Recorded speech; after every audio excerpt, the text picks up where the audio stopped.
Welcome to the Enlighten Up podcast, where I am going to take you into a deep exploration of what it means to exist in this current reality. We are going to raise your vibes, open your mind, expand your heart, and dive deep into the wondrous mysteries and possibilities of this lifetime.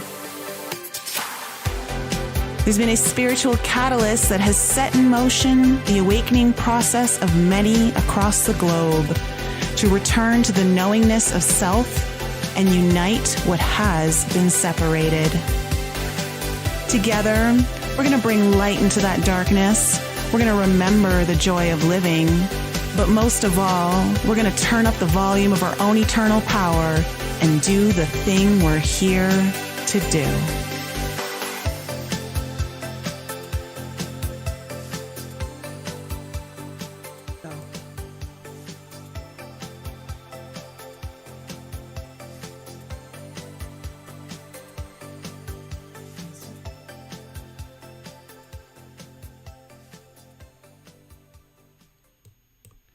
Hello, everyone. Welcome back to the Enlighten Up podcast. I am here tonight with our favorite astrologer and seer, Mary Dusina.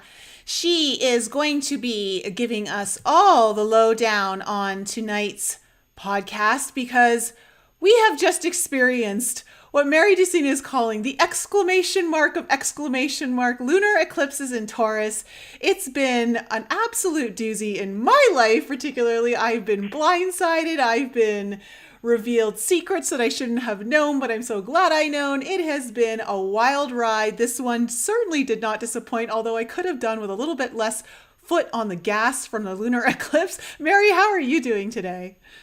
It's definitely Mr. Toad's wild ride, I'll tell you that. I am getting calls and emails and schedule changes and people going, okay.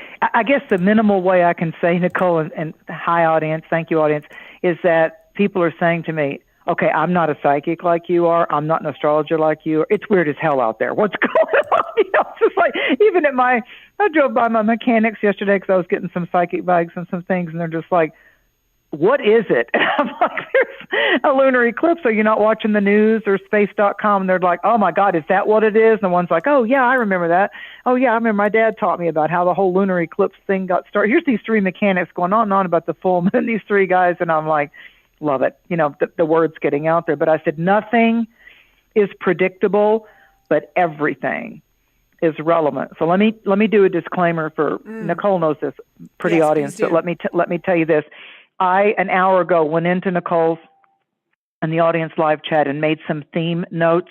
What I want you to know, because this is new for Nicole and I, we get together at every full moon, but we wanted to because this was so intense, our exclamation point, total eclipse, that we wanted to be able to let you have a hands-on approach. And Nicole will be monitoring the chat. As I told Nicole, I'm not looking at the chat, so I would never, ever want to insult you or ghost you.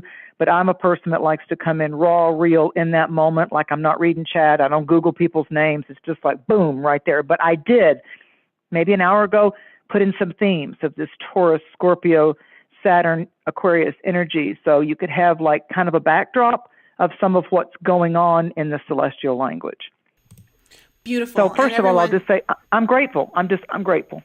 Yeah, no, and I'm so grateful that you're here. And I mean, it's almost like I feel a little bit soothed after what I've been through in these lunar eclipse moments. I did a little kind of mini video yesterday for everyone on just my own personal take for this lunar eclipse. And for me, it feels like a turning point in our destiny.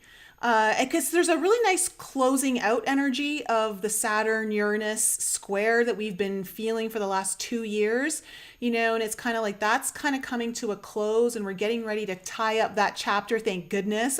Good riddance as far as I'm concerned. But this one really feels like there's so many themes going on here because there's so many planets involved, Mary. Absolutely. And we'll look at them a little bit. First off, I'll say I always like to speak as if it's beginning or intermediate astrology audiences. First off, this is the formula for this. It's strongest for people that were born under the sign, earth sign of Taurus or the water sign of Scorpio. It's strongest for those two. Coming in second would be the other fixed signs. So Taurus is fixed earth, and its opposite polarity balance is Scorpio, which is fixed water, getting unfrozen from our emotions. Taurus, what we have and hold and grip on a little too tightly and put expectations on. And we sometimes with Taurus energy, we can become a right fighter instead of allowing it to get corrected. So don't be a right fighter, allow it to get right. Leo is fixed fire.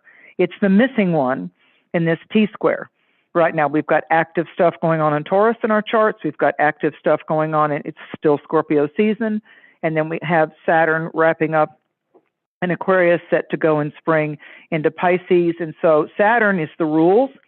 Saturn is like, okay, play fair, play by the rules, try to get into that win-win. And so Saturn in Aquarius is where globally we, the people, are saying, hey, that's not fair. I'm done with your panic mode. I'm done with you trying to come up with yet another thing to make we, the people, frightened of the money or the supply chain or the food or the shortages or me not being able to go visit grandma or do Thanksgiving or whatever, your butter shortages and your turkey shortages and all that. We're weary in a sense from, we've got to rise from weary. I corrected myself on that word the other day. We're tired and we're done. What we're getting a realization on is I'm done allowing the powers that be to try to interfere with my ever-present, multidimensional, divinely aligned spirit sacred antenna. I am a frequency antenna of light that slipped on skin, and I'm walking this earth. I love my Mother Earth. She's my biological mother. She feeds me. She shelters me. She shocks me. She reminds me that I'm living on a fabulous, hard for me to understand all the magnitude of it, blue-green jewel in the solar system called the Milky Way. So my Mother Earth, she's what grounds me. The Mother Earth, Gaia, Mother Nature is where we can often soothe our troubled spirit self because the mind goes this way, and that's the ego, and that's us wanting to control or manipulate, and Taurus is highlighting that. And Mother Nature, the positive side of this eclipse is that the moon is exalted in the sign of Taurus. It's exalted. So the things that are hitting the panic button or the things that are shocking us is because there are doors that if we didn't close them or finish them off the right way emotionally, financially, professionally, there are doors that need to close. There's locks that need to be changed. There's people that need to move out of our life, even if we thought we broke up with them or we're not in business with them anymore, or skeletons in our closet or our past. If they're being brought forth for us to revisit it, then we did some work about it then to say goodbye, to try to do the right thing. As we all know, just because you choose to be kind doesn't mean that there won't be people that bite the hand that feeds it or bites the hand that gave it a good chance. That's how the karmic sheriff starts to deliver the warrants. So when it comes to high magic, you and I are responsible for you and I. I am responsible for how I walk this earth. I am responsible for setting the boundaries that need to be. The mistake that this eclipse is showing us and how the truth is being revealed is when we hold back from that little intuitive thing, maybe that's too much, maybe that's not enough, I don't know. This is putting us in touch with Mars being retrograde in Gemini. So many voices, so many cross-purpose direction changes and schedule changes, and which way did they go? Which way did they go? And what do I do? So there's a lot of stuff that's trying to put us in a chaotic spin zone. So, but for all of you, don't sit back and think why is this eclipse so strong for me? Because all of us, let's just forget you even know your zodiac sign for a moment. All of us, anybody on this planet, the Taurus and the Scorpio zone, we call them houses, the Scorpio Taurus houses or zones or sections in your Earth birth chart known as a nativity or a natal chart, that's the theme of these eclipses. And it amped up back in May in April of this year. That was when we had the flip-flop of this. That's when the sun was in Taurus and the full moon rose in Scorpio. Then it wasn't a full blood moon, though. That makes it like a full moon times 12. And then we had the new moon back in Taurus. So back in April, May, we were beginning to launch a few things. We were beginning to think about it's springtime. What do I want to invest my time and see grow and develop? And I'm going to spend some money to fix up that, and I'm going to spend some money to treat myself to that. And maybe I'm going to do a few beauty treatments, and maybe I'll buy some hair products, and maybe I'm going to be thinking about the vacation, that, our bucket list without needing to die. What's my dream vacation? What really comforts me? And what would I like to do for my own health and wellness and inner beauty, not just external beauty? I'm not talking Botox, I'm talking holistic. So we were thinking about that then. But 19 years ago, doesn't matter how old you are, 19 years ago, this eclipse was happening then, this same eclipse, because they're nodal points. And so the ecliptic path, the north node, or in Vedic astrology, we call that, there's a dragon's head. So the north node is in Taurus, along with this totally full lunar eclipse at 16 degrees, 15, 59, 16 degrees. And I'm going to move to tarot in just a minute. So what's happening is when you add up, the numerology of this is an 8. When you add up November 11 plus 8, that's the day that the eclipse happens. And when you add that to 2022, which is our year, you'll end up with it ending up adding to an 8 when you reduce all the numbers down. And it happened on 11/8. So the 8 is the infinity. Scorpio is the 8th sign of the zodiac. Taurus is the 2nd. So the 2nd realm or house in our astrological chart has to do with where we want to prioritize what, where we say, I want to spend money on that. I want to spend time with that. I want to invest in that. That's a credit, not a debit. So the 2nd house of our astrological chart is what we deem to be valuable to us. Everybody's got a different opinion of what they like to collect or what they like to invest their time, their sensuality, their money, or the toys that they buy or the things that they collect. So for one person, being able to have time off from work and spend time at home, that's valuable to them. To someone else, they're better busy. So the 2nd house and the sign on it is Taurus-y type of energy. So it's our home harbor. It's where we decompress, but it's also, everything has a plus minus. It's where we have, and you've all heard this statement, if not, get familiar with it because it applies to this eclipse. Old habits die hard. Scorpio is the death factor. I've got 5 people in my mind right now. A couple of them are local. A couple of them I've talked to that they're going through a death process. They've got a parent ready to die. They had something go on with someone else. A relationship is dying. Yet another one came in. Yet another person had a whole death of their persona. People that have kicked the habit of prescription pills or street drugs, or they've been homeless, or they've had a really hard row of it in life, and their childhood was rough to rise up from that.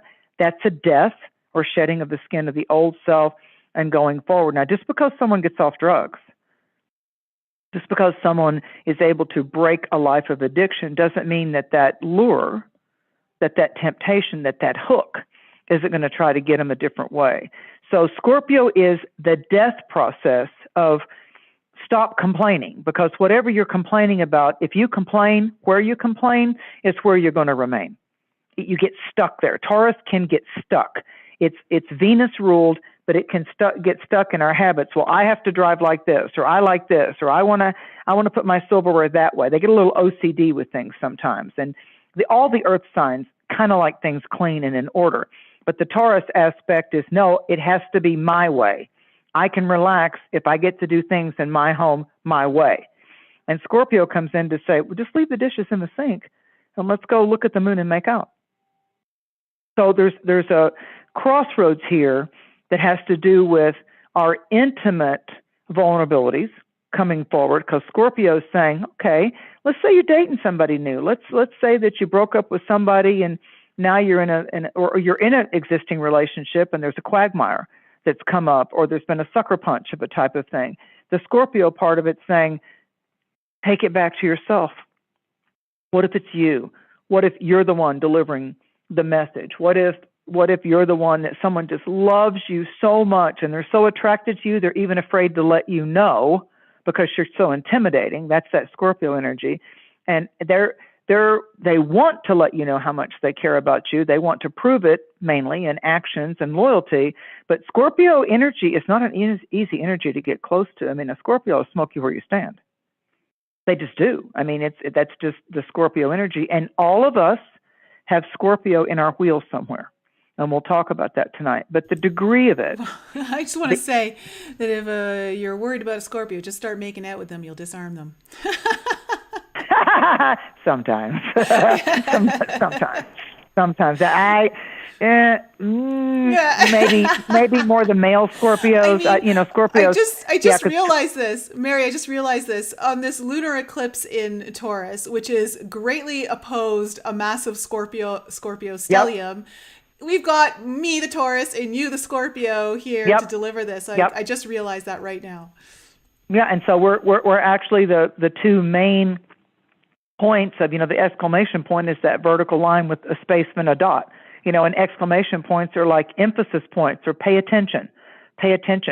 So in order to divinely align with this, Scorpio is something's got to give, something's going to die. The old order, the old way is going to die.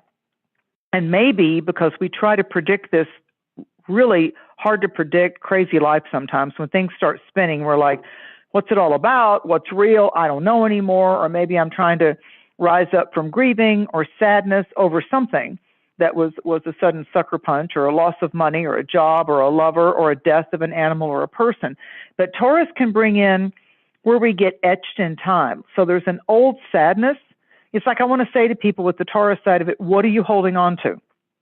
Is it an old sadness? Are you holding on too tight to a fear? Is that defining your ability to go forward and ride ahead unencumbered? Are you still, is the fear that you've got from a former disappointment or a former betrayer or someone that didn't treat you right? So when you go into a vulnerable opening up again of another business person or transactional experience, be it intimate or financial, that old fear tries to come up and say, hey, remember me? So it's like, I guess I want to say the seeker, the soul seeker of us needs to become a bit of the warrior. Here's the positive caveat. The truth is going to get revealed. It may be shocking. It may be, oh, hell no, you didn't. But there's going to be a big truth bomb that's coming out. So how you thought you knew somebody, how you felt that you could rely on them, we're going to start to see a clearing out of crap, and how we've let other people shit on us maybe. So I've got people talking to me about bowel issues. I've got people talking to me about constipation or digestive stuff, which is Taurus can be giving voice to things, the throat chakra, and Scorpio is the elimination system. So the sexual chakra and the elimination system. So here's the good part of it. The Scorpio. Please tell me the good part. Yeah. Okay, so we've got the Sun and Mercury and Venus in the fixed water sign of transformation. It's not what it appears to be. You're going to have to take people at what they're doing rather than what they're just blathering, promising, or saying. The empty voices and the empty words, if it's not backed up by action. Taurus and Scorpio is like, I'm looking at what you do, not what you're saying you'll do. And don't lie to me.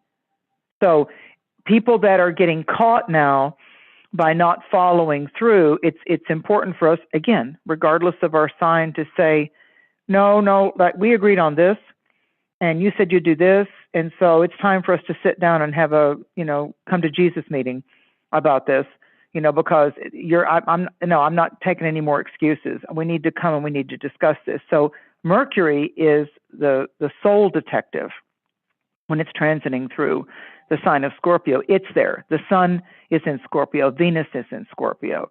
So the Scorpio element is saying, oh, you can run, but you cannot hide. So there's full disclosure coming out to do with people's motives and agendas. I love that. And as I often say to people when they're trying to pull a fast one on a spiritual or good person, or you're the best one in the family, and there's that manipulator in your family that's envious of you, or blah, blah, blah, who cares? And they try to steal your thunder. They're jealous of you. They try to take the credit for it. They try to gaslight, get the applause because they've got a mirror in one hand and there's a mirror in one hand and their phone in the other to try to take a picture of themselves because it's all about them. It's the I show. So the Scorpio energy is saying who you are is going to be revealed. There's the stripping away of the false. You're absolutely nailing it. I don't mean to interrupt you, but you're absolutely nailing it. This is like literally everything I've been going through, and it's kind of culminating right now. And, when you asked us all, like, what were you doing 19 years ago on this eclipse? I'll tell you all what happened 19 years ago. I caught my boyfriend cheating on me, and I got him to admit it out in the cold. So, like, I'm not going through that situation right now, but I am going through a situation where someone has definitely scorned me and said some things they shouldn't have said that are total lies, and now it's coming out, and this person's going to have to face that. But it's like, when you said like Mercury was like, the detective, like you're not going to get away with that, and it's true. And I feel like I knew this was going to come up with this particular eclipse because it really had this kind of feeling that you cannot hide what must be brought. Whatever was done in the darkness will come into the light. That's right. And see, think about what a full moon does. A full moon lights the darkness. I've had hunters tell me that even though there's always coyotes, be aware of the fact that prodigious energies, predators, wolves, the coyotes, the owls and everything, they have a wonderful hunting evening the 3 nights that the full moon is lighting up the woods. At the new moon, it's not so easy to see the little varmints and things that they could attack. But when there's a full moon, the moon is illuminating the darkness. We all know the word lunatic and lunacy is tied to the word lunar. And having been married to someone that was in vice and narcotics and that whole, criminal investigation realm, I can tell you that he was well aware of the fact that full moons create, oh God, it's a full moon, oh God, the guy's down at the precinct, and so, and doctor clients I have and surgeons, that's Scorpio, the surgery, and nurses, emergency rooms, all the years through Florida and everywhere I've lived, oh God, Mary, when's the next full moon? Because that's when our shift is going to get stressed, because it's that taking things to extremes, crime, pushing the limits, driving too fast, under the influence, getting overwhelmed with the ego and the emotions. And so part of what's going on with this Scorpio energy, the benefit is that the Scorpio energy and the Taurus energy, by the way, are both forming sacred geometry angles of what we call a trine, or which is the most favorable, and what we call a sextile in astrology. I'm not going to get too technical because trust me, I do this and that can be boring. But Taurus gets along with Pisces energy. Neptune's in Pisces. So Neptune is what has been hidden and what people are trying to hide. The best part of Neptune is how we can take it to our spiritual altars, how we can, I got up at 4:45 on my time zone and I went out to talk to the moon. I didn't see this big old pretty red moon. It was half eclipsed, but I went out and I did my work and I rebuked the shadows, known and unknown, seen and unseen. And I called in for the divine alignment and I blessed my Mother Earth and I thanked Grandmother Moon and I said, bathe me in your illuminations and collapse any evildoers and rebuke and block anyone that's trying to do any kind of thing that would be deleterious to the innocence on this planet. And I send light to our beautiful Mother Earth. And I call forth for the protection and the right energies to be coming back to this country, to the wellness, to the medical profession, to the political arena. I'm done with the vitriol. I'm done with the vampires out there wanting to be able to keep people running around like scared sheep. Better fear the wolf, better fear the wolf. So what's happening is we're all being assigned new totems. We're getting new totems, and they're going to be showing up even in creature totems. It's like you may have always been a bird person, or you may have always been a dog person, or you may have had horses all your life or performed with horses, and all of a sudden there's going to be something that just comes out of the woods, and you're like, wow, look at that. It happens to me all the time, but wow, look at that. Literally when I was driving down from the cabin off the mountain, out of the woods, here comes this deer that comes walking out and he looks at me and I'm just like, oh, hi. I've petted him before down at the house that I'm at, and he was at the top of the mountain because I'm up there pet sitting. So I'm like, I really need to go, and I got to load the dogs in the car. And it just looked at me and I'm like, all right, it's the eclipse. And I went over and I petted him, and I went back in the house and got him a few carrots, and it was like Spirit was saying, no, it's daylight, and this deer came out of the woods for you. And deer is a creature totem that represents self-nurturing. And so Spirit sent you this deer looking straight at you, and the two dogs in the car never opened their mouth. And it was right there by my car. So I got out to pay homage to Spirit, go unlock the door, go in the house and get some greens and a few carrots. Dogs still never made a sound. Both dogs are very protective. One of them's a pit bull, one of them's mine, a border collie. And when they see creatures, they want to freak. And so I went to the deer and I said, you know what? Forgive me for that moment of Mars and Gemini, needing to rush because I got to get things settled, and it's been a cray-cray eclipse kind of couple of days. Thank you. Just thank you for coming out of the woods, and thank you for me not bypassing this moment of the holy grace that's taking place. I was just out under the moon at 4:45 this morning until 5:30, and now here it is, 4:45 and 5:30. I looked at my clock, and I'm like, 12 hours later, and you have come from the woods, not where I usually see you down by the lake, but you came out of the woods at the top of the mountain, and I was talking to the spirits in the mountain last night. So thank you for my human self on the 3D TikTok schedule for not getting spun around and not realizing that I had a walking oracle card. I had people go by animal decks and tarot cards and oracle. I literally had it walk out of the woods to me with no one around and saying, I'm for you. So I took that moment. The signs are so incredible. I also received a sign last night when this information when a couple things have happened, but when I got the big blindside surprise last night, I walked into my room after, and there beside my pillow was laying a feather. And I never have like feathers coming out of like my pillows or anything like that. So I was like, okay, there's definitely some sort of divine intervention happening, which, is one of the messages I've been getting around this lunar surprise that I've been dealt. But sometimes, if we lean into it, you took that moment and you realized it wasn't just a common aberrant moment. You looked at it and you're like, okay, I don't have feathers that pop out of my pillow. And that feather got my attention. That feather got my attention. I knew I was being communicated with, for sure. Okay, and think about feather. It's all taken care of. That's what I got. Everything is taken care of, not to worry. Well, the feather is keep things light. Feathers, work with the currents of the wind and the air currents. And when you think about when it's on the bird, when the bird actually takes flight, depending on what species of bird or genus of birds and how high it can fly, but it's still some of the birds just like the thermals or the currents, and they flow with that. But the feather was on your pillow. So when we lay our head on a pillow, it might be romantic. It might be that we've just had our shower or bath and we just want to go to sleep. But usually laying our head on the pillow is indicative of something nicer or more pleasant for ourselves. Yes, sometimes we go to bed when we feel sick or we've got a cold or whatever, but still laying our head on that pillow is like, okay, I'm saying goodbye to the world right now and I'm going to take care of me, or this is for me. Maybe I should word it that way. So you had an air element totem that came to you. The feather is the air. Not that they can't fall to the earth, but it came from the air, from that air creature to your pillow here on earth. As above, so below is what that means. As above, so below. So keep your spirits light. Know that your angelic, your sacred guardian angel guide is right there and left you a sign. Yes, like where I'm at in the mountains, there's deer everywhere. There's black bear, there's fish, there's all kinds of things, but it walked out of the woods across the yard. I'd gotten in the car and turned and looked at me like, where are you going? I'm here for you.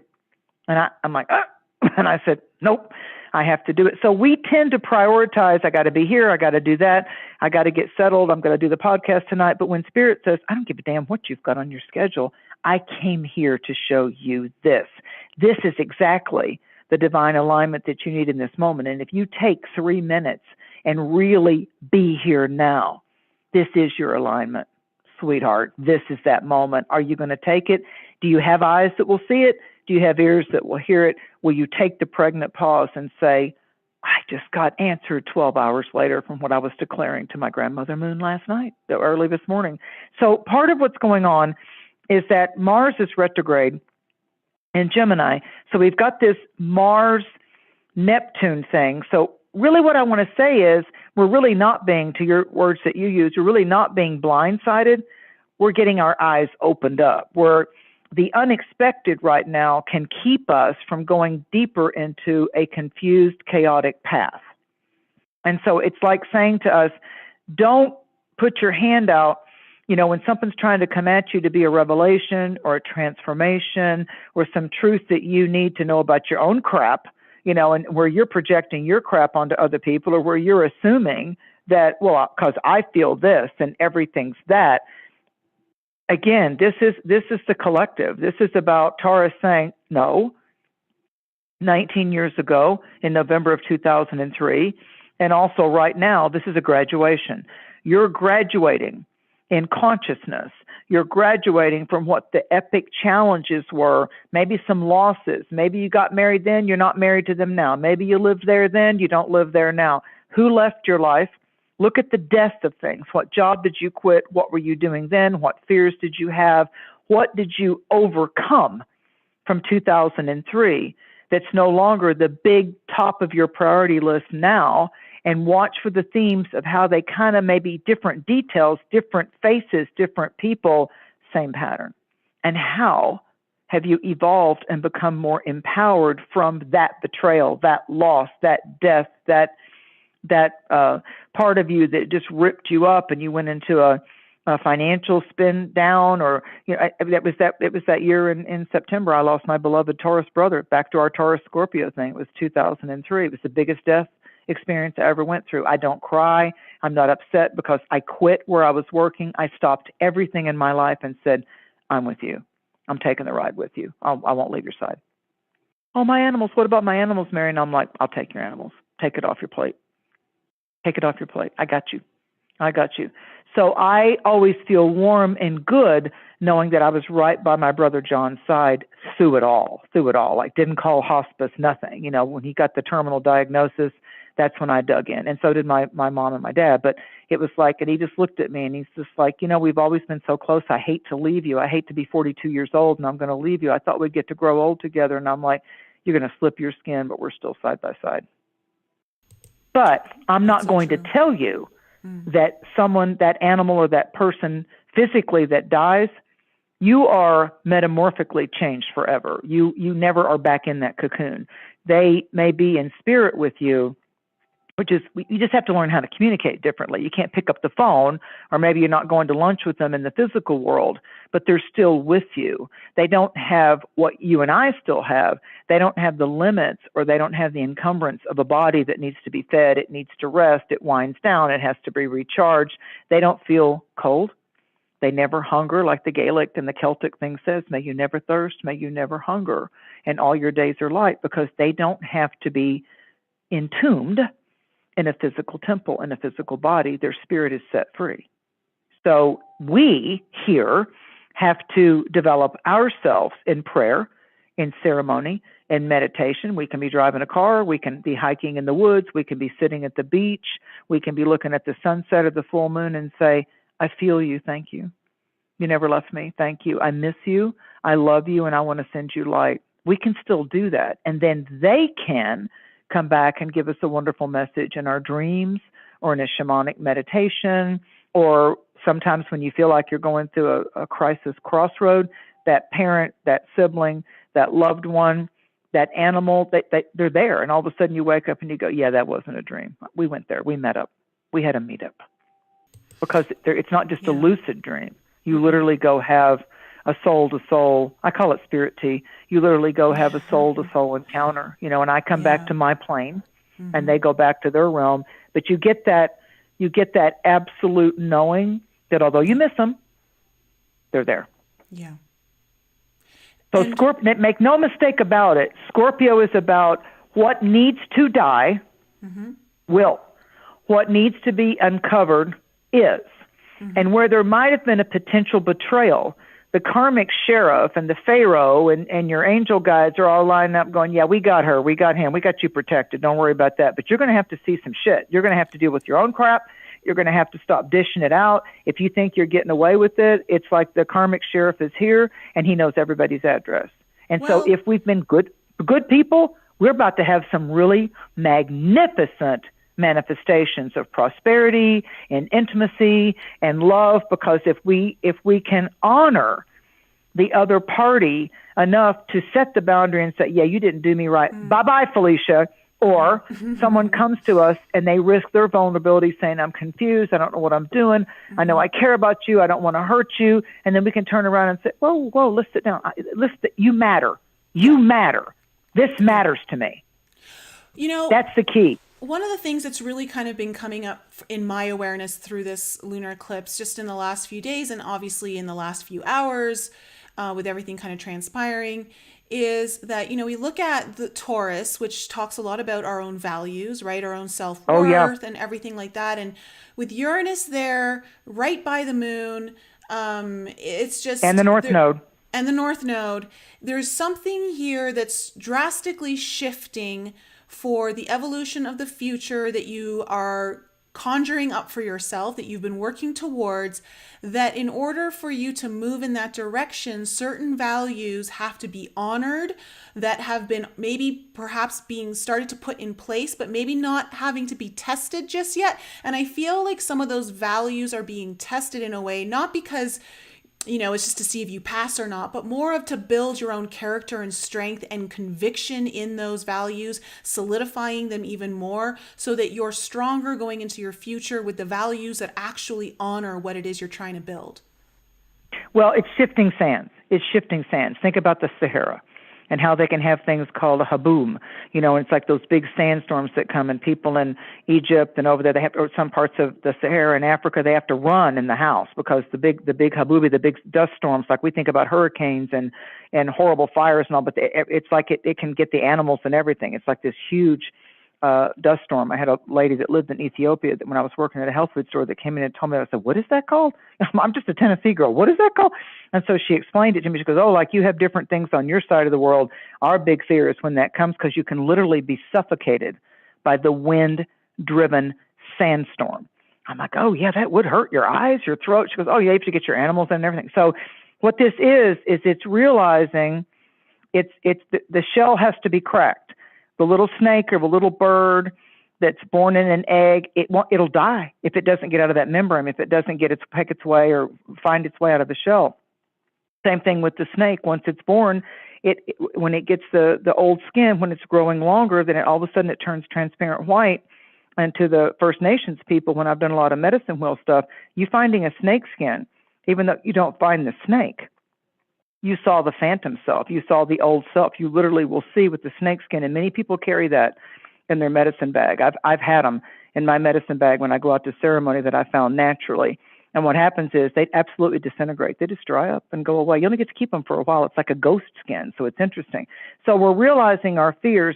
The Scorpio side of it is exposing the people who are playing us, wanting to betray us, take advantage of us, dump their shit onto us. That's what's happening. People that are trying to gaslight or take advantage of us sexually, intimately, secretly, financially, that's getting exposed.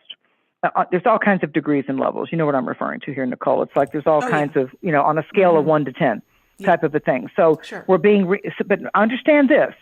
When you and I go to the when they say in the South here, we'll go, that makes me scared. I'm getting scared. So when you go to the fear zone, fear paralyzes our creative courage. Fear paralyzes us. When you walk up on a copperhead or you walk up on an animal in the woods, you go, and you suck in and you stop. You just stop. Or a little kid, and sometimes a little puppy will just start screaming at the top of its lungs because it's the fight or flight type of a thing. So sometimes there'll be an intimidating noise because it's afraid it's going to die. That's the fight or flight, even if you're friendly, coming in friendly, trying to help the puppy or the kitten. So realizing that fear paralyzes you. I want you to hear that again. When you start to feel fear about your romance or your finance or your options seems like they're dissolving, fear paralyzes your ability to recalibrate with courage and faith. So our desire, our faith factors, our creative drive, that is fuel. That's momentum. Okay, what are my options, not just in my head, what are my options to be able to come to the table and look at my options and not let them or that take control of me, with fear being the captain of my ship? Oh no, my soul's much more powerful than that.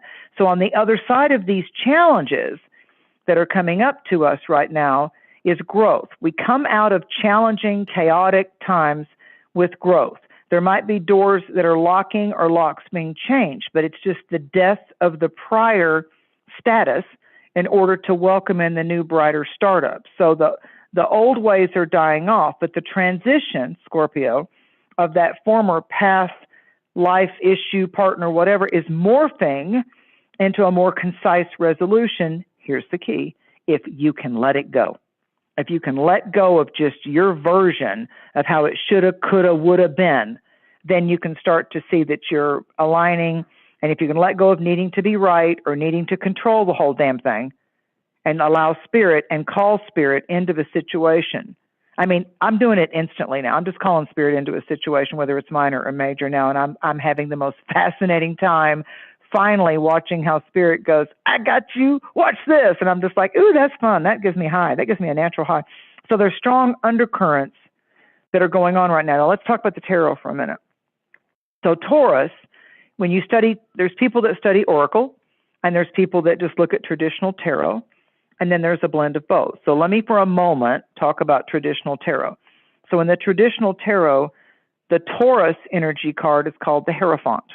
So you think about a priest, or you think about Buddha, or you think about someone that's the main pastor of a church, or the governor, or someone that's the head of the whole university, or the CEO of the company. The Hierophant is the one that is steeped in tradition. So Taurus, they feel better when they've got their foundational beliefs integrated into their behavior. So when you study psychology, we all have patterns. We all have wounds. We all had childhood storybook tales that were pluses or minuses.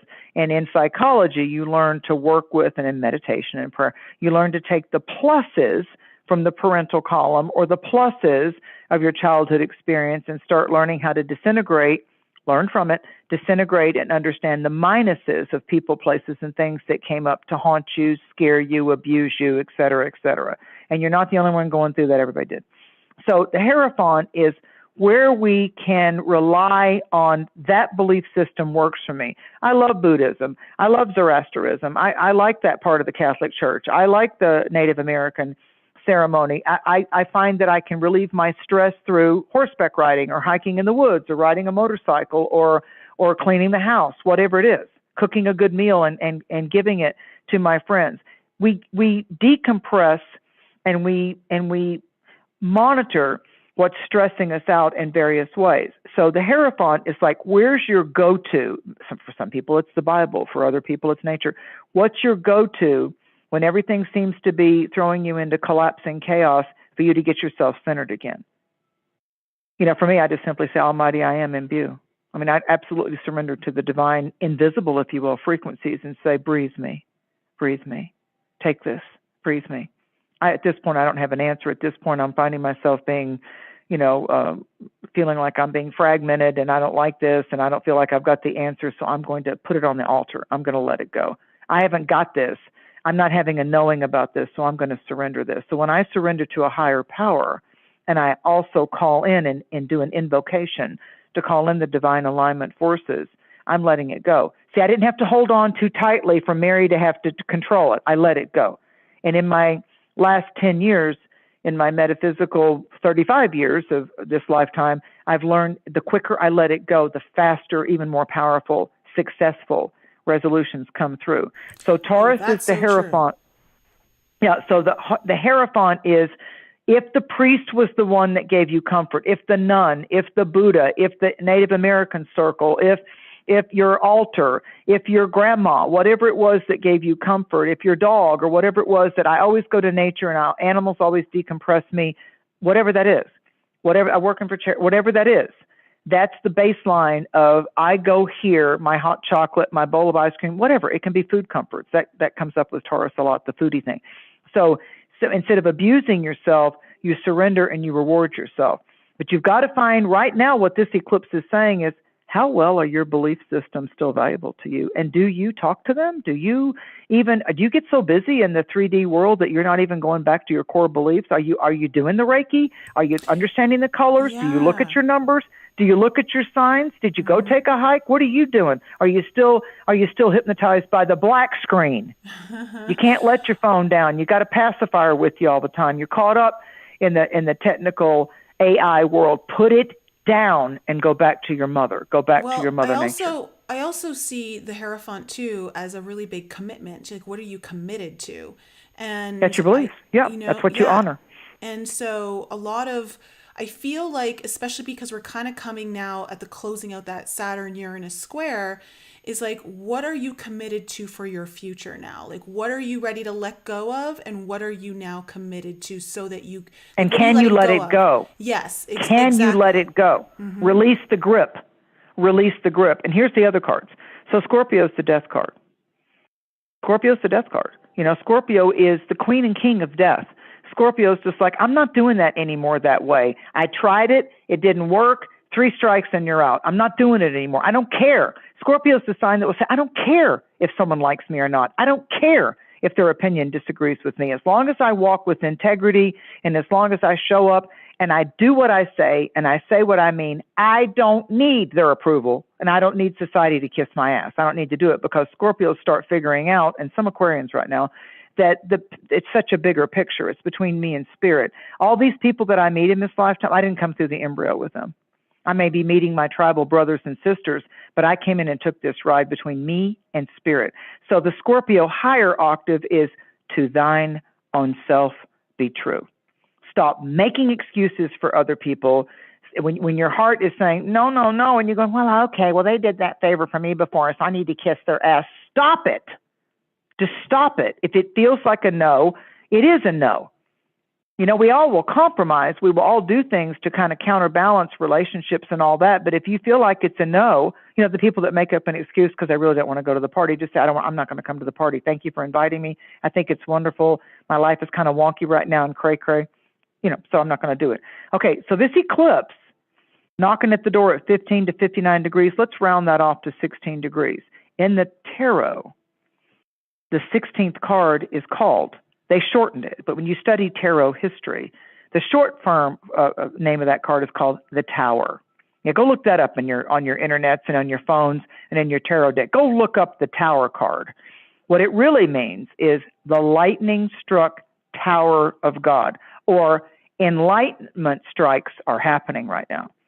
So the lightning bolt that strikes the tower and the people fall out of their ivory tower, when you look at the artwork of the Tower card, is they thought they had it all figured out. They built their ivory tower up on the craggy ocean rocks, and all around them is the ocean, and nobody can get to them and their big old ivory tower without them seeing it and without them knowing it. But then this big old eye comes, the eye of the I am, and it sends a lightning bolt and it strikes the tower. The tower is on fire and the people are being thrown out of the castle, the round column of the tower's windows. They're like being cast out of the tower. Like, yeah, you thought you were in control. Watch this. So it's the lightning struck Tower of God. And it's when we think that we're all that in a bag of chips, we're never everybody's Frito-Lay. Okay, snap, snap.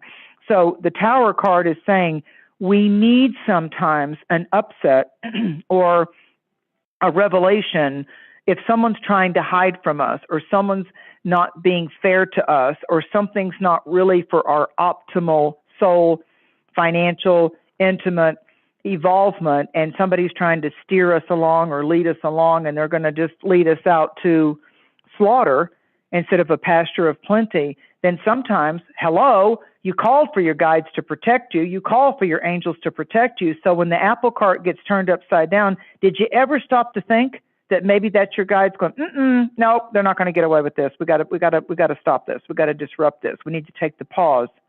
We need to send them a lightning moment, an enlightenment moment, so they can turn around and say, so what say you, and where are we at, and let's get some clarification. Oh, so yeah, the Tower. And then we have Saturn. to your point, then we have Saturn in Aquarius. Saturn's getting ready to finish up its 3 years, 2.5, 2 3/4, 3 years in Aquarius as we come into spring of next year. And the Aquarius card is the card I loved the first time I saw my first tarot deck. Is the star. Yeah. And the star.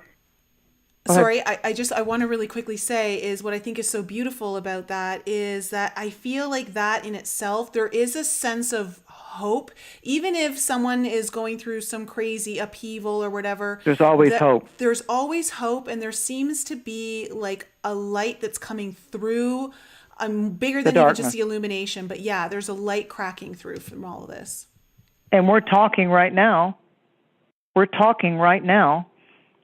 about a full moon lighting up the darkness.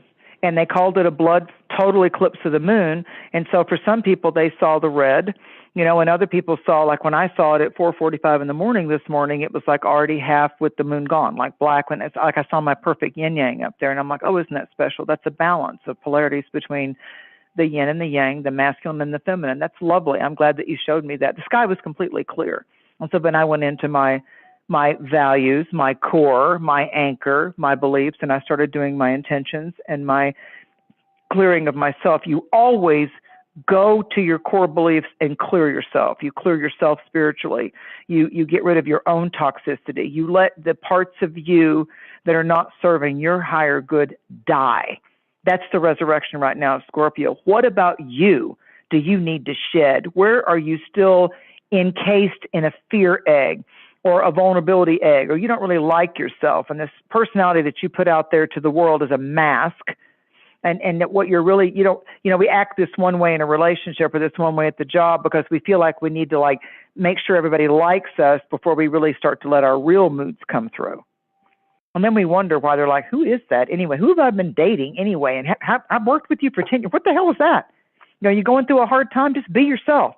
So if we start out being our authentic self, knowing that it's our job to arrive with integrity and honesty, and if we're, jealous of somebody at work, you need to check yourself. If you're envious at somebody at work because they're making more money or whatever, I just had someone that's delightful recently tell me that they called a coworker out, because the coworker was acting one way, but their actions were that they were trying to steal a lot of the different kind of customers or money that was in the establishment, but they were acting like they were all nice to the other coworkers in the business, but really they were putting on the smiling mask and the smiling face and not wanting to admit what they were doing deliberately.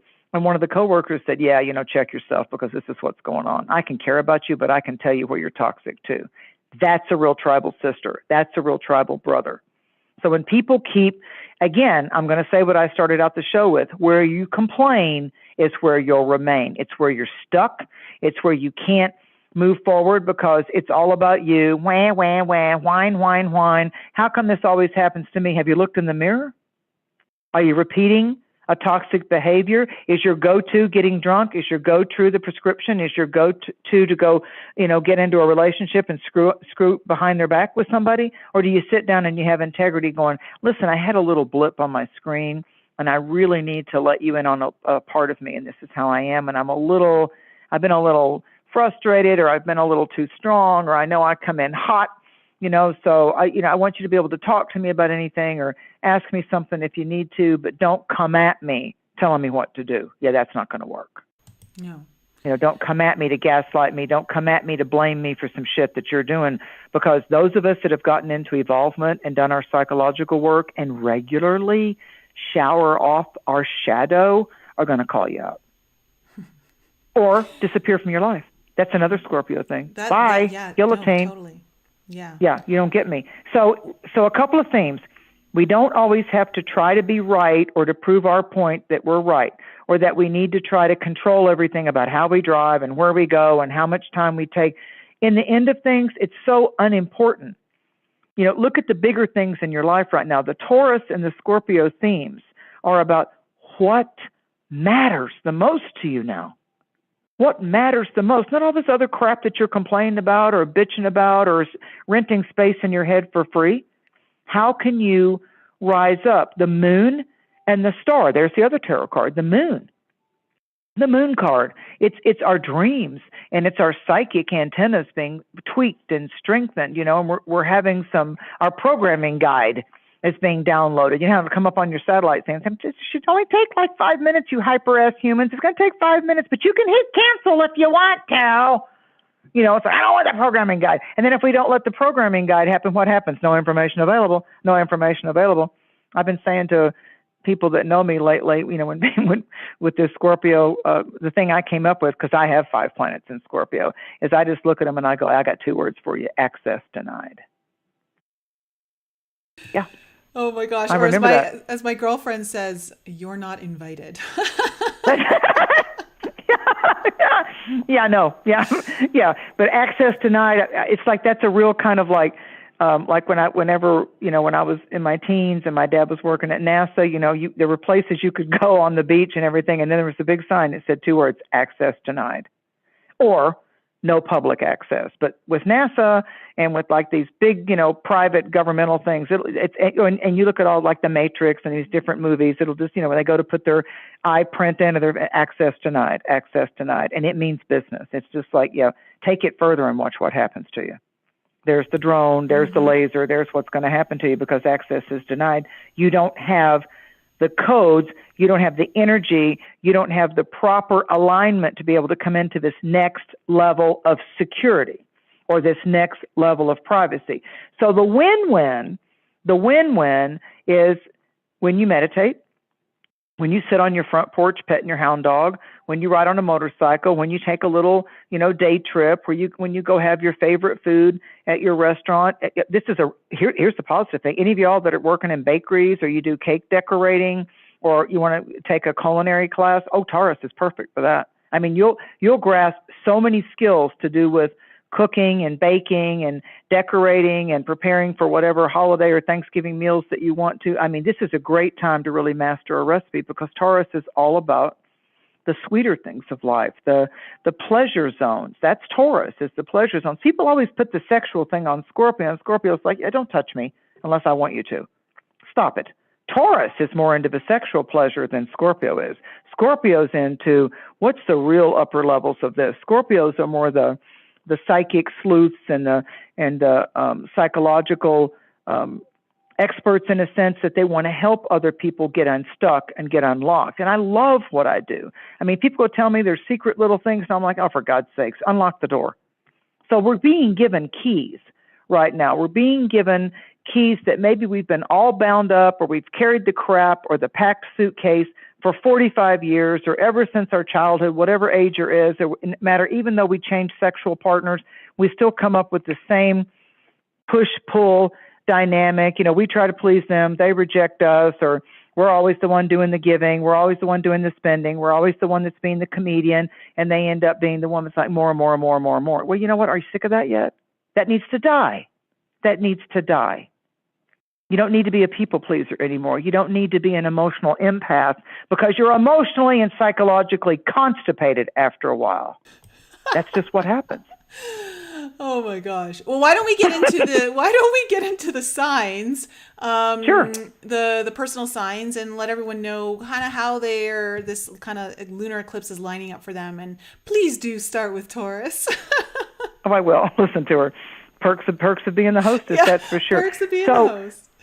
Well, hey, that's the benefit of it. You're the one that's taken your time and investment to do this for your audience. So, audience, make sure you reward Nicole, and make sure that you invest in yourself and think about all the work that she does, all the tarot that she does, and all the insights that she brings on her channels, and then support those psychologists and therapists and healers and astrologers and readers.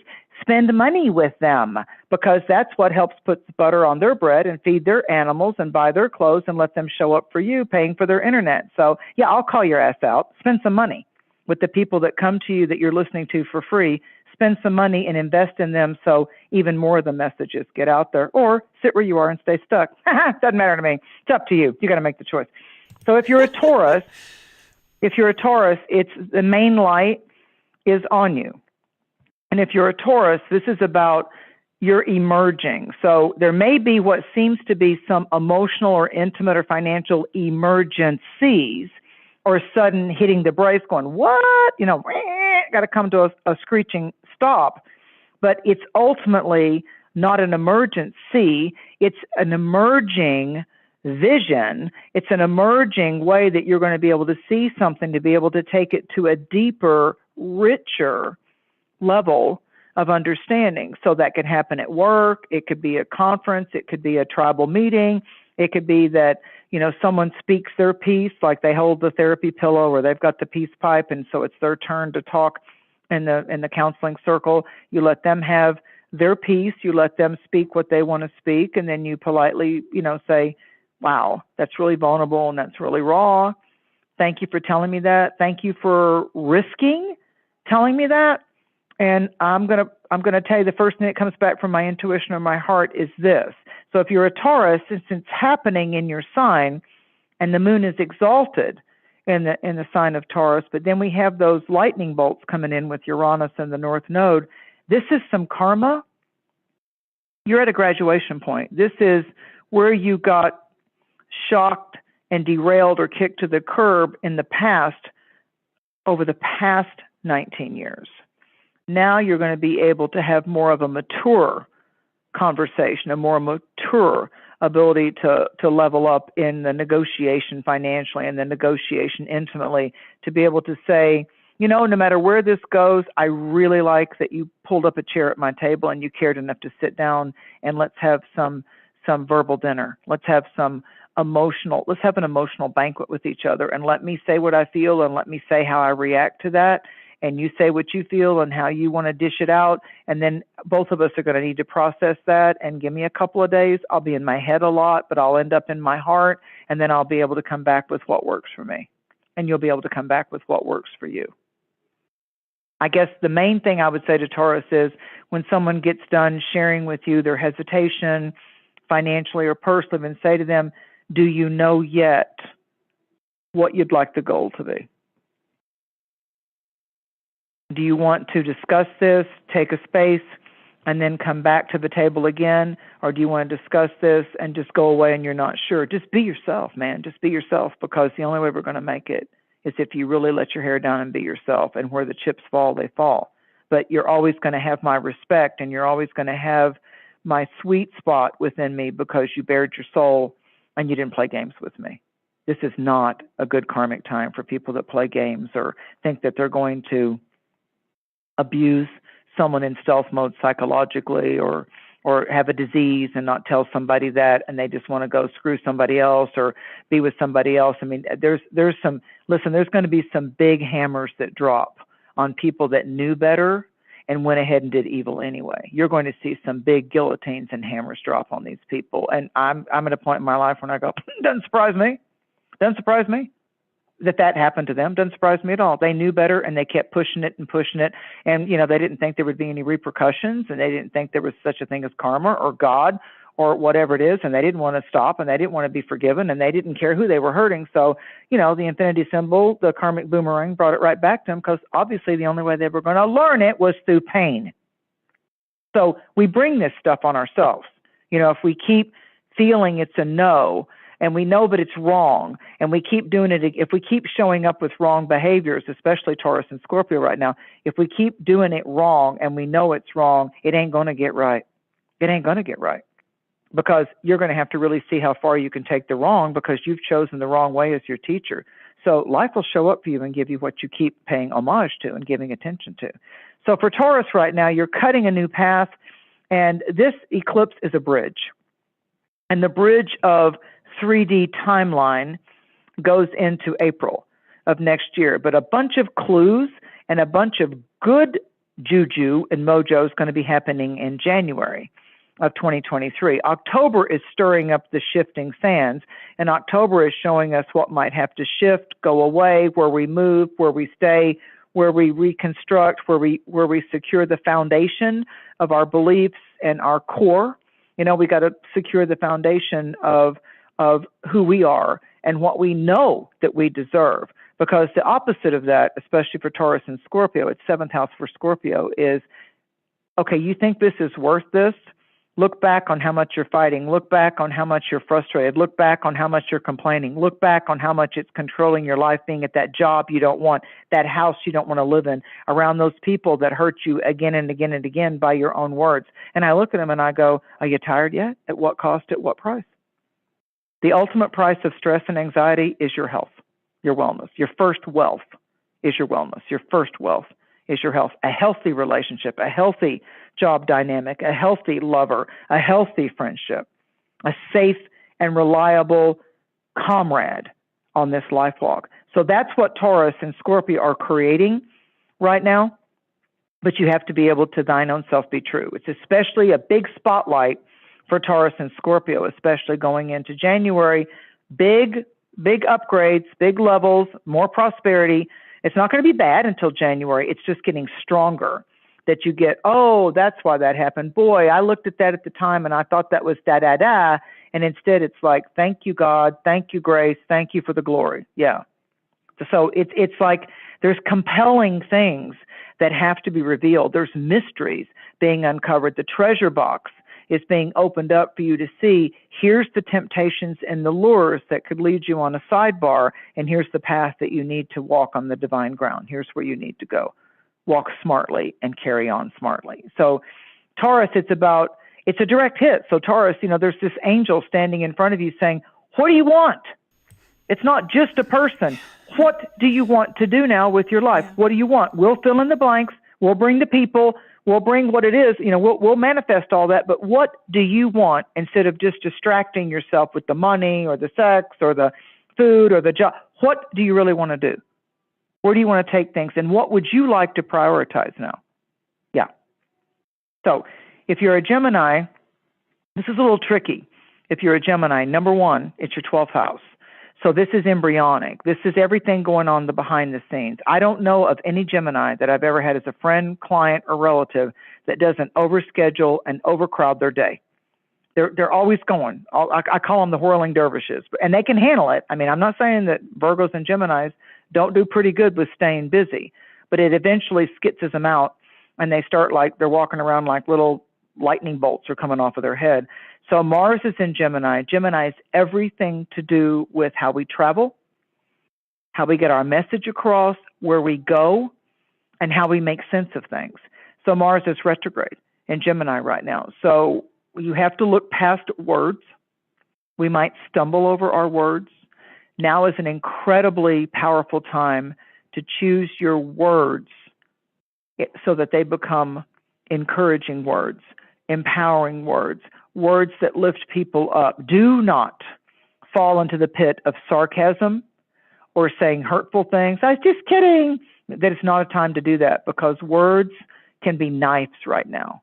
Words can be weapons. So you can get yourself in a lot of trouble if you don't monitor your own self.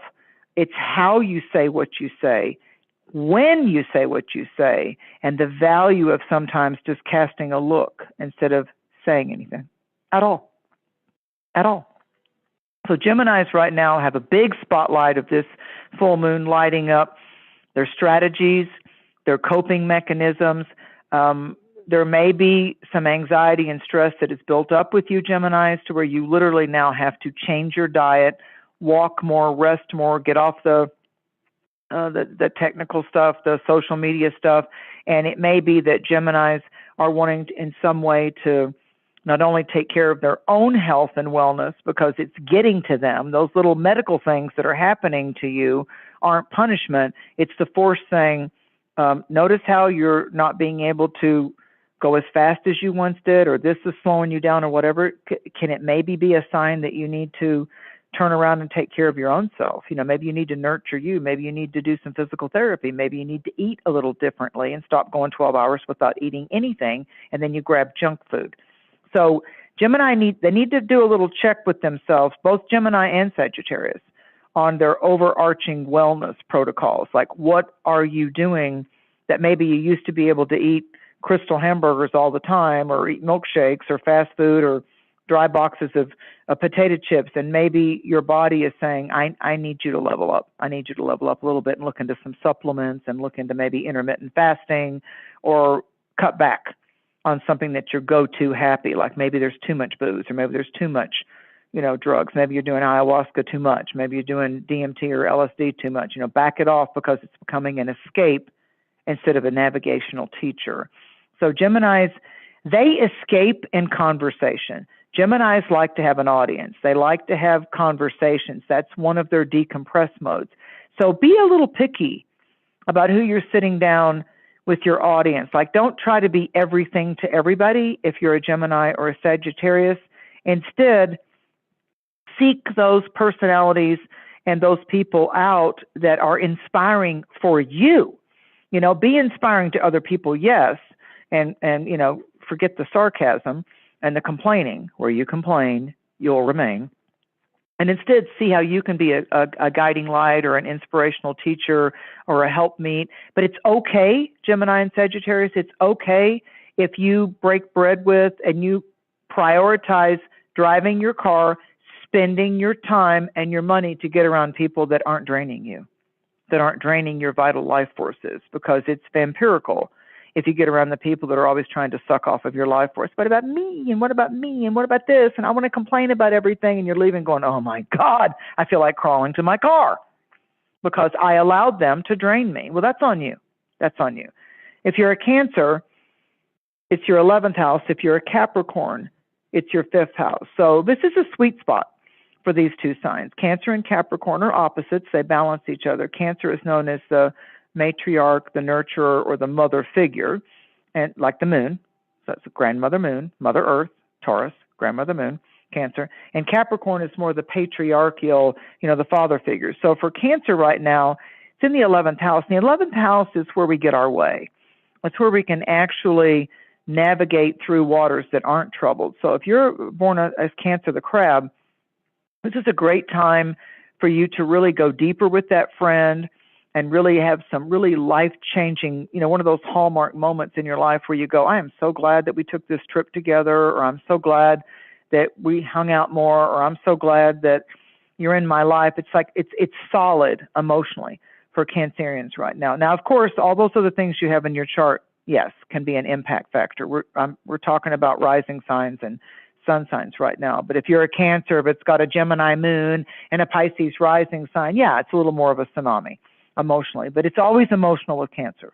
It's always emotional with Cancer the crab. So be around the friends and be around the community of people that is safe for you. Cancers need to feel emotionally safe. They need to feel like they can let their hair down, that's not somebody that has an agenda with them, because they crawl back in their crab shell really quick. It's just like, no, don't pressure me, don't push me. I don't want to be pushed, and I don't want to commit right now. Cancers, they go sideways and backwards. So they're a little more hesitant than the other signs. So if you have friends or the lover or the parent that's Cancer the crab, this is a great time to do something nurturing and pleasant and create what I like to call psychologically some soft moments for them. Hey, I made lasagna for you. I made your favorite pie, or I went and I bought you some bagels, or I did this or that. Really? You did that for me? Yeah, just no agenda. Yeah, you don't owe me anything. Just go have a moment. I just wanted to give you a soft moment. Soft moments have been missing for about 3 years for a lot of people because of the media and the political and the financial scares and all of that. I mean, the whole Uranus and Taurus thing and the North Node in Taurus has been about scarcity fears. Famine and food and GMOs. And I mean, it's like, if you keep cycling around with that, it's going to be like, oh my God, just go eat an apple and rinse it in vinegar. Go rinse it in apple cider vinegar and you'll take all that chemical crap off of it. If you're a Capricorn, there's something about launching a new dream. There's something about either a grandchild or a child or being inspired by someone younger. It could be that everything's okay with you, Capricorn, but you've got a child or a student or a grandchild or someone's kid that's going through a hard time, and that best friend of yours or that lover of yours is like, look, there's nothing wrong with us, but I got this kid, and the kid's like, for some reason, they're acting up. And so the focus for the Capricorn might have to do with trying to get someone younger than the Capricorn back in line, or I need to know what's going on with them. They're not talking to me about it. So it might be the Capricorn has to get them into some therapy or karate or dance or spends a little more time with them because that child or that grandchild's going through a rough patch. They're going through a rough patch. So, but Capricorn they're thirsty for something more creative for them artistically. So Capricorn's kind of scoping out, what do I think I want to get more involved with? But Capricorn, because of Saturn being in Aquarius, Capricorns are going to invest in what levels them up spiritually, psychologically. They're going to, instead of just working for everybody else and being really good at being the manager and the CEO and building the company, Capricorns now are going to say, okay, I did that and I was good at that, but I need some fun. I need some fun. And when I'm off having fun, I don't need to try to micromanage everything or send 5 texts or 3 messages or whatever. I just need to let my hair down. And, oh, here's that theme again. I need to let go of trying to control everything, because the controlling signs can be the Taurus, the Cancer, and the Capricorn. They got to try to make sure everything's managed and everything's doing what it's supposed to do and everybody's following through with their commitments. It's hard for those signs to let their hair down and just let it go. If you've got some fire or some air in your chart, yeah, you can play, go get drunk, go ride up a mountain, do what you need to do. The fire in you will let you go, oh my God, seize the moment. But the earth or the water is like, well, what about this? And what about that? Did I check on that? Did I lock the door? Yeah, all that kind of stuff. If you're a Leo, okay, Leo, it's a 10th house thing for you. So you're chasing after some kind of status, or you're wanting to grab the tallest apple on the tree, or you're trying to slip that gold finger, your finger into the gold ring. If you're a Leo right now, you're hunting. You're a little bit of a predator, and what your hunt is about is how can I do better or get more status or get more satisfaction in my life. So it's a good time for Leos to focus on improving their skills. How are they marketable? How can they make profit come into their life because of their efforts? Now, the shadow side of that for a Leo is they're going to use people and they're going to step over people and they're going to get theirs no matter what. So I warn you, if you're a Leo out there, if you're out playing games with people or playing games with their minds or their hearts, or, you're seeing a lot of advantage coming to you because of other people. Remember when there were people that were once very unkind to you, and there were people that used you. A lot of Leos that I deal with had rough childhoods. And so when the little kid was little, when the little lion was little, there were people that beat them or abused them, or there were sexual mismanagement things that happened. And if they've not let that go psychologically and they're 30 or 50 or whatever age they are now, then deep in their unconscious, it's their turn and they want to get theirs. I'm going to get mine. And maybe they're not going to sexually abuse somebody, or maybe they're not going to physically hit somebody, but if they haven't let go of that fear or that anger, or that wasn't fair if that happened to me, I don't know if I believe in God or great spirit or great mystery, I'm going to get mine. Then they're no different than the people that mistreated them, because they're out using other people too. So if you're playing games and other people are getting used because of your creative, I'm all that. If you know that you really don't want that person the way they think that you want them, you need to be very clear with what you're doing and not be just out there being a player. That's what they call it, when you're being a player betrayer, because it's going to fall back on you. But if you're a Leo with integrity and you're saying, this is what I expect at this job, this is what I want in a relationship, and you're very lean and clean about what you want, and you stay that way, and you stay on the good path, then you can really accomplish some life-changing, wonderful manifestations. And again, with each one of these signs, are you a plus? Are you a minus? Are you playing it on the plus side for a win-win? Or are you just wanting to get yours and it's going to be a minus for everybody else? If you're an Aquarius, okay, this is a 4th house thing. So Aquarians are thinking about their parents and their kids and the people, everybody that relies on you, Aquarius. So if you're a teacher, then it's your students. If you're a nurse, then it's your patients. If it's, if you're in a dental practice, then it's just like, it isn't the financial part of it for Aquarius right now. It's got to do with, are they overcrowded? Are they overcommitted? And so it's mainly a mother vibe. It's that 4th house. So if there's some kind of emotional conflict with where you want to spend time with the mother or the grandmother, but you're also a mother and you're also a professional and you're also this, and then and then you're worried about how your child or your grandchild is being impacted about you being that busy. Again, an air sign like Gemini. Aquarius has got Saturn there. And this eclipse is really putting it to the Aquarians going, okay, you've had 2.5 years already of things that need to leave your life. You need to, when Saturn's in your sign, everybody right now that's turning 28.5 to 30, they're having a Saturnian return. And so what's happening is Aquarian people for the last 2 years have really felt like, do I want to live here? Do I want to sell this? Am I stuck? Am I going to let that business go? Or maybe I've put too much time and energy into it. Maybe people are expecting too much of me. Aquarians have been going through that. This eclipse starts to cut some of those tie lines. It starts to let you realize that you can't be everything to all people. So for Aquarians, Aquarians don't like to be tied down anyway, like Sagittarians. So this full moon is saying, you got yourself all tangled up. Why don't you start working on getting not so entangled in everybody else's stuff? You're making everything nice for everybody else. You show up and you deliver, but then you don't leave much time for yourself and the people that matter much to you. So residential changes, maybe getting new furniture, moving from where you are, that's all on the spectrum. Someone leaving the home. Again, with Leo, it could be someone passes away. It could be that you're all of a sudden attending, a funeral or a wake or a memorial ceremony. It's real intense for the Leo Aquarius as far as tribe, family, people that matter the most. If you're a Virgo, it's ninth house. And when we were talking earlier, Nicole, about beliefs, we've got, Mars coming in at a hard square.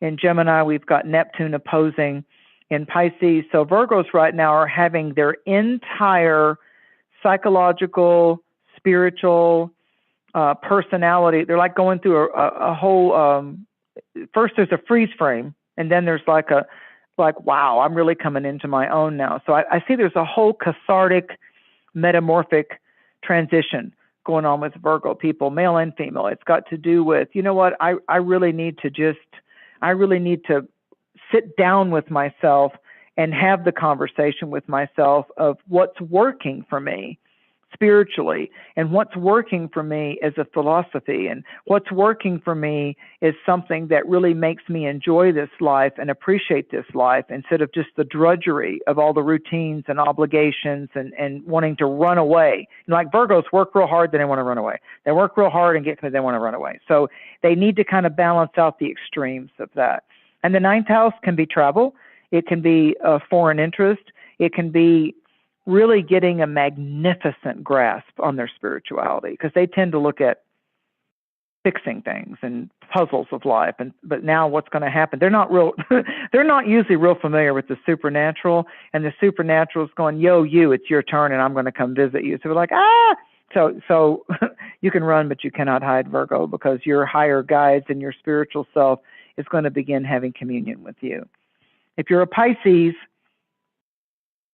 people, it's third house.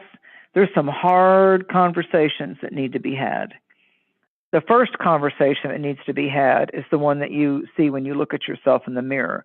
Where are you stuck in a rut? Where are you stuck in I don't want to admit it, I don't want to see it pattern of what you use for your coping strategy? Is it too much food? Are you anorexic? Are you bulimic? Are you reaching for the alcohol too much? Are you avoiding the problems that are in your marriage? Are you not being there enough for your child because you're so wrapped up in your own malaise and your own misery? So there's some things. I see the egg cracking open for Pisces, and I can see some wonderful educational downloads. Pisces people are really bright people. They're really bright people. They're the opposite sign of Virgo. That's their balance. So they love learning, and they have a great grasp of communication, but they tend to give so much of themselves away for the cause that they want to champion or the person that they want to help heal. They're like natural healers that often they drain themselves, or they get all of a sudden caught up in, now I'm addicted, or now I don't feel good, and then push themselves so they actually just drain their own battery. So there's a replenishment cycle here for Pisces people between this Scorpio season is very favorable for them. So if you're a Pisces, take some of that Scorpio strength and start a little organized plan of how you can not get so chaotic and so much. Pisces always have crisis going on around them. They're always putting out fires of emotional crisis and health crisis. So take some soft moments and don't be always the nurse or the healer or the or the person that's problem solving for everybody else. The signs of service are Virgo and Pisces. I mean, they're here. They're here to learn through how they've helped other people and how they've not let other people take advantage of them. And then the last two, Libra, it's an 8th house type of a vibration for you. So if you're a Libra and you're leaning too hard into making the finances and what money you have, what money you want, what resources that you're kind of frustrated, that you put the smile on your face, but you're really angry or envious or jealous or frustrated about people that seem to be having it easier or better than you, and you get a little surly because of that. Instead of greed, you got to move into gratitude. Instead of worry, you've got to move into, I'm going to think of 3 things that I'm grateful for every day, and I'm going to just cancel out and rebuke those thoughts that say, well, they got more money than me, or they made more money this week in their paycheck than I did, and that you need to stop. I got to tell you, Libra, you need to stop being so damn thirsty. Sometimes Libras just get too thirsty for attention. It's a challenge for Libra and Aries that they need to be validated a lot. So if you're a Libra, I would say be charming, because that's what Libra's supposed to do, but can you be charming and can you be gracious without expecting someone else just because you gave to them that they now absolutely have to give to you? Like, don't give with strings attached. That doesn't work, Libra. And especially the 8th house. It's a very psychic cycle for Libra. However, I do feel like there's going to be a goodbye, there's going to be a farewell or a loss that has to happen. Something's going to break down or something's going to break away. Not because you did anything wrong, it's just simply time. So the surprise for Libra could be you're not at that job anymore. That person's not going to own the house anymore. The house may sell. You may have to move. There's going to be an upset because Libras they kind of resist change a little bit. And this eclipse, although it favors, it's ruled by Venus, Taurus, and Libra, but it's a favorable change. It just might not look at like that when it first starts to develop or happen. Like the Libra may start to complain and grumble, but Spirit's like, you know what? You're getting too stuck. You're getting too stuck in a comfort zone, and you just need to be able to change ground because you are paralyzed where you are right now, and you're just ticking off the time. And if you're in Aries, the energy that's going on with Aries with this, Taurus is the financial sign for Aries. Aries are in the moment and they're spontaneous, and even if they have work commitments where they've promised people they're going to do things, if they have something that can distract them, it's a fire sign. For a party or a good time or have a high moment, the Aries in all of our charts can be that I don't want to do that right now. I'll get to it later. And then, of course, time goes by. And then we don't get to it, do we? So, and then you frustrate people.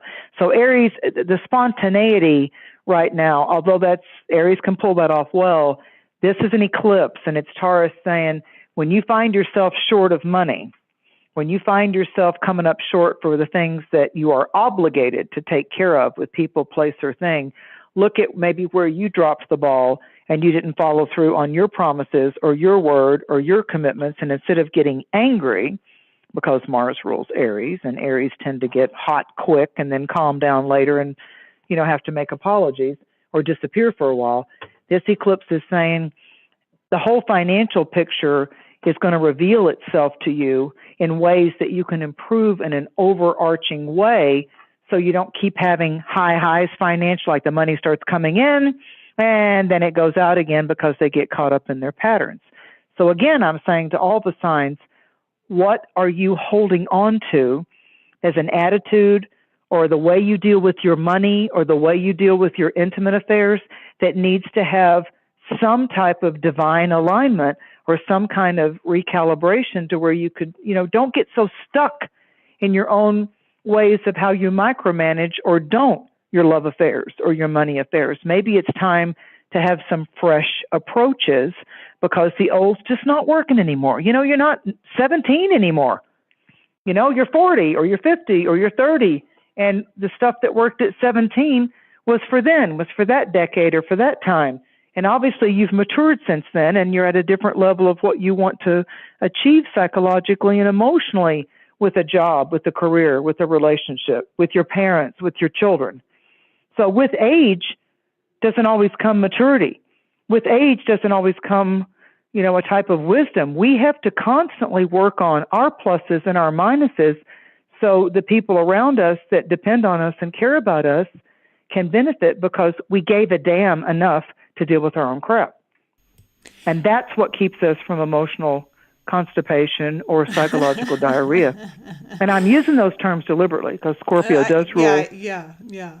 Okay, quick question. I don't know if we touched on, did you touch on Scorpio when you were talking about Taurus? And I don't think you touched on Sagittarius when you talked about Gemini. I might be wrong. Okay, I did a little bit, but maybe not enough. So Scorpio, it's a 7th house vibration. If it's happening in Taurus, and that's the 1st house, then directly across the Zodiac, you just add, the 6 houses, is the 7th house. So Scorpios their surprises may come from who they're attracted to. An intimate situation may be coming in that even surprises them. But with Scorpios, it'll run deep. It'll run real deep. So Scorpios are opening up a platform emotionally and intimately, regardless of whether they have a goodbye or a hello right now, that there's something bigger coming into their life between January. It's not dry gulch till then. I'm not saying you can't have a good time, but January of 2023, because the North and South Node and the eclipses are still traveling in the Scorpio-Taurus spectrum into next year. So from April, May of this year, here comes the surprise point for Scorpio and Taurus, and then there's big revelations in January, first deeply within the Scorpio, to where the Scorpios have to grant permission within themselves to say, I'm going, or I'm staying, or I'm ready to open, or I'm ready to back off from this job or this person or this concept. So Scorpios are going through some fascinating transitions and transformations.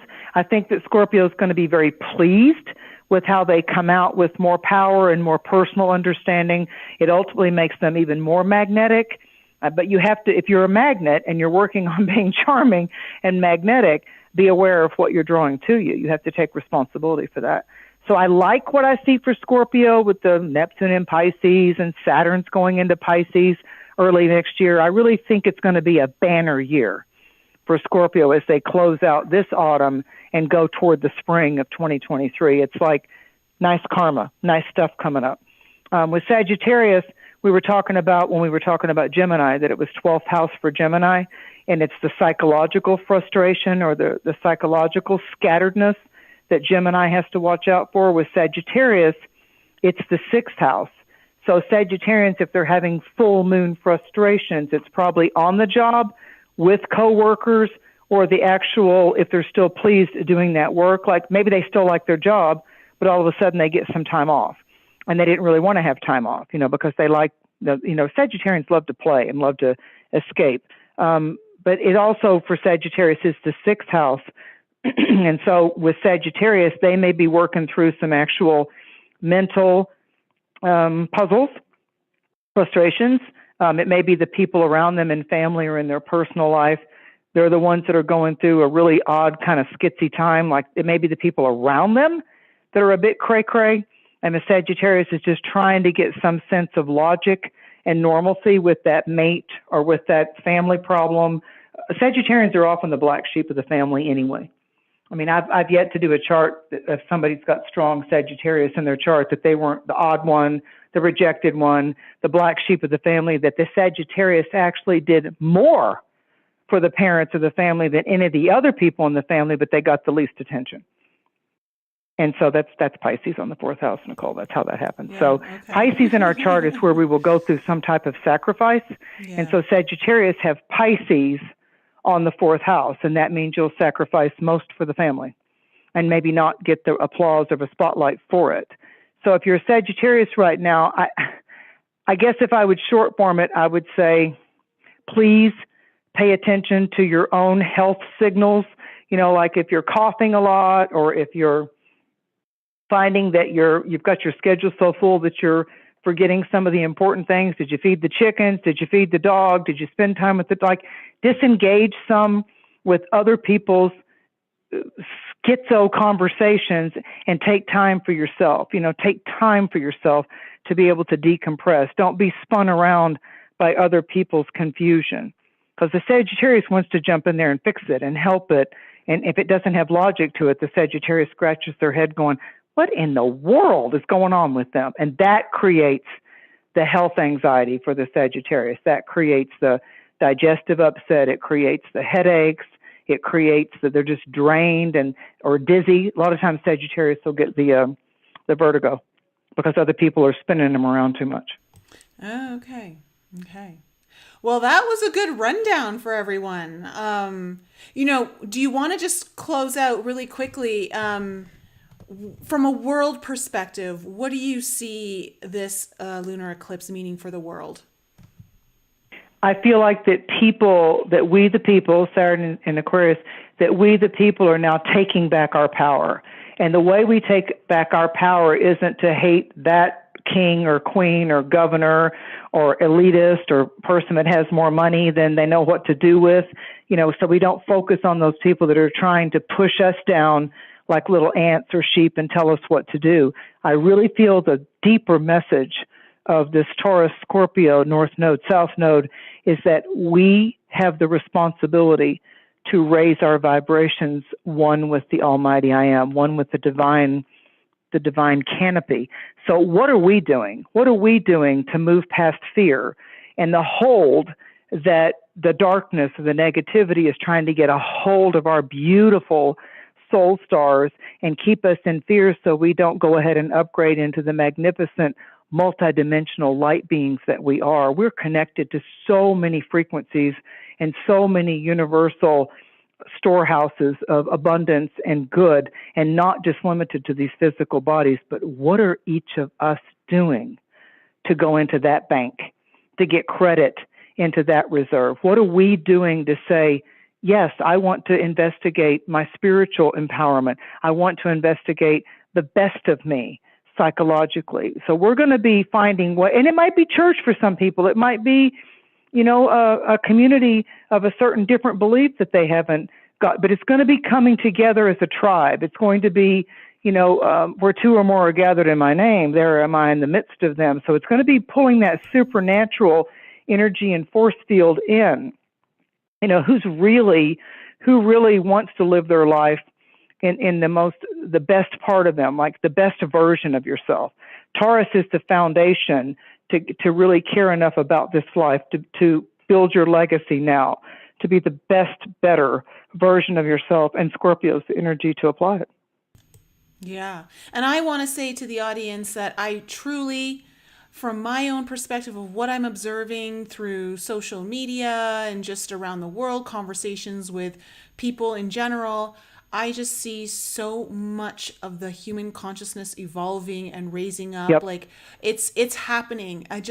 There are so many more people that are aware of the language that 5 years ago, like there's just no way these people would have been talking the same kind of language that, we're all so familiar with.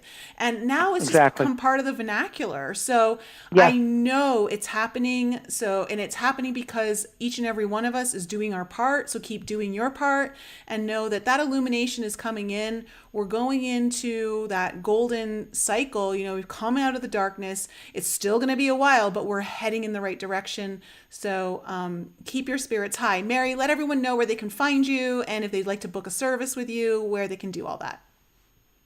Thank you. My website's probably just the simplest, quickest answer, marydusina.com. I'm sure Nicole will have it in the live chat, but it's just Mary, M-A-R-Y, Dusina, D as in divine, U, S as in spirit, I, N as in now, A as in always. Bless you all. Please invest in yourself. Please bring forth your soul star. It's so much more magnificent than you may have ever realized before. And to me, in the highest octave of this eclipse, the highest octave of Scorpio is the phoenix and the resurrection into the bounty of light and the prosperity of the supernatural grace and glory energies. And the highest part of Taurus is everybody feeling secure. It's Venus and it's love and it's the pleasure points of life. And so it is about the bounty and the pleasure pasture. So rise up to keep doing that better version of yourself in what you are and who you seek and how you show up and represent yourself, and watch the negativity run out of your world because you are showing up with grace and honor. Amen. I love it. Good Glory. inspirational words to close the show out. Thank you, Mary, once again. You'll be back here in December for our full moon in Gemini, correct? Yeah, Gemini. Yeah, because my the sun will be in goodness. Sagittarius. Yeah, and that's going to be interesting. That's going to be interesting because we'll all have so many words, at that point. We'll all have learned so many things. Just in 30 days' time, we're going to have so much happen and so much wisdom come out of these earthly daily circumstances that are happening right now. And the uplift will start on November 23rd when we have the new moon in Sagittarius. I see the second half of November being very uplifting and more positive. So believe the light, call the light. I agree. And now Jupiter going direct as well in the last part of November. It's beautiful. December. Yeah. So, all right. And Jupiter in Pisces. Guys, Yeah, Jupiter in Pisces. Yes. Guys, I love you so much. Have an amazing night. And if you love the show, please leave a review on Spotify or on Apple. It will help the show out. Share the show with a family member, friends, whoever you believe is going to find this helpful, needs to hear the advice. Mary just dropped a ton of great information about each sign. And I will see you next